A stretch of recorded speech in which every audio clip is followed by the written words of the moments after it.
Bienvenue sur Marseille News Transfert, la chaîne où vous retrouvez toutes les actualités du marché des transferts de l'Olympique de Marseille. Ici, on analyse les rumeurs, les pistes sérieuses, les décisions du club, et on vous informe en temps réel sur les joueurs qui pourraient bientôt porter le maillot olympien. Si vous êtes passionné par l'UM, et que vous voulez toujours être au courant des dernières infos du mercato, pensez à liker cette vidéo, à vous abonner à la chaîne, et à activer la cloche pour ne rien manquer. Et surtout, dites-nous en commentaire quel joueur vous aimeriez voir rejoindre l'UM cette saison. Théo Hernandez se propose à l'UM, mais la direction prend une autre décision. Ces derniers jours, une nouvelle inattendue a émergé dans les coulisses du football européen. Théo Hernandez, le talentueux latéral gauche français de 27 ans, s'est officiellement proposé à l'Olympique de Marseille via ses représentants. Le joueur, actuellement sous contrat avec l'AC Milan, est considéré comme l'un des meilleurs à son poste en Europe, grâce à sa vitesse, sa puissance physique et sa capacité à faire la différence sur le côté gauche.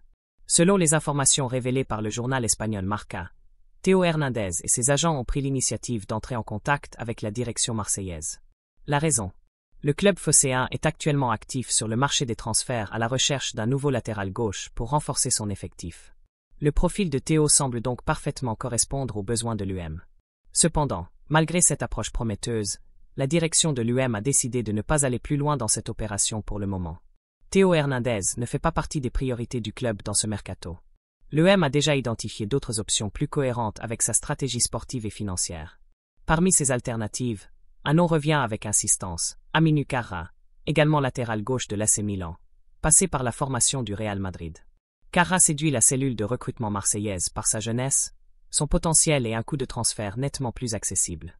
Des sources proches du dossier affirment même que le joueur serait très favorable à une arrivée à Marseille, où il pourrait s'imposer comme titulaire. Dans ce contexte, Théo Hernandez devient une option secondaire, voire tertiaire, pour le club olympien. Sa valeur de marché, jugée très élevée par l'AC Milan, représente un obstacle, surtout pour un club comme l'UM qui doit gérer ses investissements avec prudence. D'autres pistes sont actuellement étudiées, et la priorité est donnée à des profils plus compatibles avec la politique du club. L'UM prépare activement la nouvelle saison, et plusieurs mouvements sont attendus dans les semaines à venir.